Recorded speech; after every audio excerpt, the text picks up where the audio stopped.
నేటితో రాజ్యసభ ఎన్నికల నామినేషన్ గడువు ముగియనుంది. దీంతో రాజ్యసభ ఎన్నికలకు నామినేషన్ వేయనున్నారు కాంగ్రెస్ బీఆర్ఎస్ సభ్యులు. కాంగ్రెస్ అభ్యర్థులుగా రేణుకా చౌదరి, అనిల్ కుమార్ యాదవ్ నామినేషన్ వేయనున్నారు. బీఆర్ఎస్ అభ్యర్థిగా వద్దిరాజు రవిచంద్ర నామినేషన్ వేస్తారు. ఈ క్రమంలో అసెంబ్లీలో ఎన్నికల రిటర్నింగ్ అధికారికి నామినేషన్ పత్రాలను అభ్యర్థులు సమర్పించనున్నారు.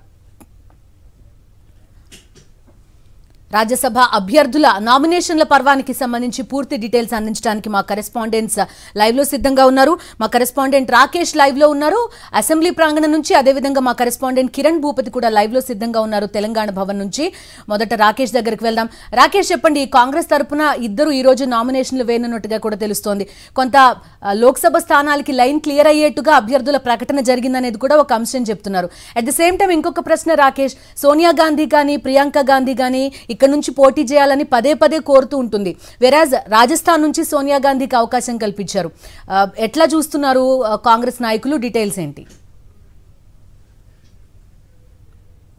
అభ్యర్థుల నామినేషన్ ప్రక్రియ నేటి సాయంత్రం 5 గంటలతో ముగియనుంది. నిజానికి నిన్న సాయంత్రం వరకు కూడా కాంగ్రెస్ అభ్యర్థులు ఎవరైనా దానిపైన ఉత్కంఠ కొనసాగింది. ఎట్టకేలకు నిన్న సాయంత్రం అభ్యర్థులను ఏఐసీసీ ప్రకటించడం జరిగింది. చాలామంది పేర్లు పరిశీలనలో వచ్చినప్పటికీ అనేక రాజకీయ సమీకరణలను అంచనా వేసుకున్న కాంగ్రెస్ ఇద్దరు పేరును ప్రతిపాదించింది. ఆ ఇద్దరు పేర్లకు కూడా ఏఐసీసీ ఆమోదం తెలిపింది. నిజానికి మొదట్లో 2 స్థానాలకు గాను, ఒకటి ఏఐసీసీ కోటాలో, రెండోది కాంగ్రెస్ కోటాలో 2 స్థానాలకు అవకాశం కల్పించాలని భావించారు.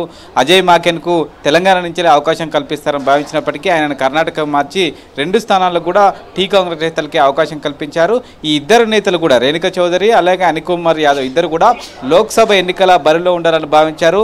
రేణుకా చౌదరి అయితే ఖమ్మం లోక్సభ, అలాగే అనిల్ కుమార్ యాదవ్ అయితే సికింద్రాబాద్ లోక్సభ కోసం ఇద్దరు కూడా గాంధీ భవన్లో దరఖాస్తు చేసుకోవడం జరిగింది. అయితే ఇద్దరికి సంబంధించి కూడా రాజకీయ సమీకరణ నేపథ్యంలో రేణుకా చౌదరికి అలాగే అనిల్ కుమార్ యాదవ్కి అవకాశం కల్పించడం జరిగింది. ఈరోజు మధ్యాహ్నం 12 గంటలకు ఇద్దరు కూడా అసెంబ్లీలో రిటర్నింగ్ అధికారికి నామినేషన్ పత్రాలు దాఖలు చేయబోతున్నారు. అటు బీఆర్ఎస్ నుంచి కూడా ఒకే అభ్యర్థి నామినేషన్ దాఖలు చేయబోతున్న నేపథ్యంలో ముగ్గురు అభ్యర్థులు కూడా ఏకగ్రీవంగా ఎన్నికయ్యే అవకాశం కనిపిస్తోంది. ఎన్నికలు జరిగే పరిస్థితి కనిపించట్లేదని కూడా చెప్పుకోవచ్చు. ప్రధానంగా కూడా రాజకీయ సమీకరణాలు యాదవ్ కోటాలో అనిల్ కుమార్ యాదవ్కు టికెట్ వచ్చినట్టుగా స్పష్టంగా కనిపిస్తూ ఉంది.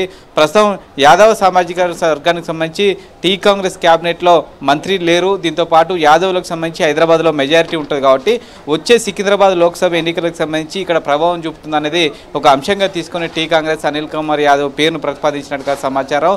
దీంతోపాటు యూత్కు సంబంధించి అటు ఎమ్మెల్సీ ఎన్నికలకు సంబంధించి చూడడం జరిగింది. ఎన్ఎస్యూఏ రాష్ట్ర అధ్యక్షుడు బల్మూరు వెంకట్కి ఎమ్మెల్సీగా అవకాశం కల్పించారు. ఇప్పుడు చూస్తే రాజ్యసభ కోటాలో యూత్కు సంబంధించిన నేత అనిల్ కుమార్ యాదవ్కు అవకాశం కల్పించారు. మొత్తం కూడా దాదాపుగా యూత్ని ఎంకరేజ్ చేస్తున్నట్టు కనిపిస్తూ ఉంది. వచ్చే కార్పొరేషన్ ఎలక్షన్ సంబంధించి ఎంపికకు సంబంధించి కూడా మెజారిటీ యూత్ వింగ్కే ఎక్కువ కార్పొరేషన్ ఇచ్చే అవకాశం అయితే కనిపిస్తుంది. ఓవరాల్గా అయితే అన్ని రాజకీయ సమీకరణను దృష్టిలో పెట్టుకుని ఈ ఇద్దరు పేర్లు ప్రతిపాదించినట్టుగా కనిపిస్తుంది. Okay, thank you Rakesh. మా కరెస్పాండెంట్ కిరణ్ భూపతి దగ్గరకు కూడా వెళ్దాం. కిరణ్ భూపతి, చెప్పండి, వద్దిరాజు రవిచంద్రకు రెండోసారి అవకాశం ఇచ్చారు. ఏ సమీకరణాలని పరిగణించింది బీఆర్ఎస్ అధిష్టానం? మీ దగ్గర ఎలాంటి వివరాలు ఉన్నాయి? ఇవాళ నామినేషన్కి ఆయనతో పాటు ఎవరెవరు వెళ్ళబోతున్నారు?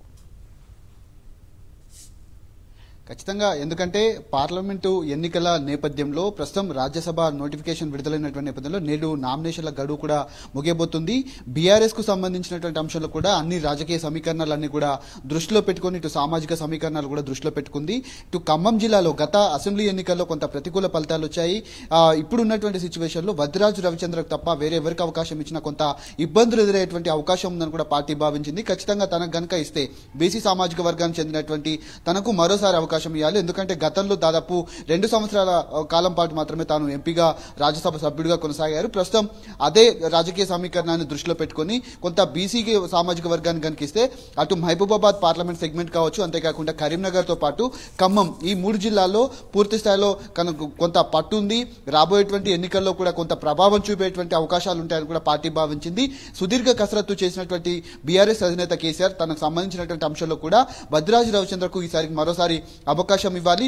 వచ్చే పార్లమెంట్ లోక్సభ ఎన్నికల్లో ఏ విధంగా ముందుకెళ్లాలనే దానిపైన కూడా పూర్తి స్థాయిలో ఖమ్మం జిల్లా నేతలతో గులాబీ బాస్ నిన్న సుదీర్ఘ సమాలోచనలు అయితే చేసిన తర్వాత నిన్న రాత్రి 8:30-9 గంటల ప్రాంతంలో కూడా తన పేరు ప్రకటించినటువంటి అవకాశం ఉన్న నేపథ్యంలో నామినేషన్ పత్రాలు కూడా సిద్ధమవుతున్నాయి. మరి కాసేపట్లోనే తాను భారీ ర్యాలీగా ఇటు అసెంబ్లీ ప్రాంగణానికి చేరుకొని రిటర్నింగ్ అధికారికి తన నామినేషన్ పత్రాలను ఇవ్వనున్నారు.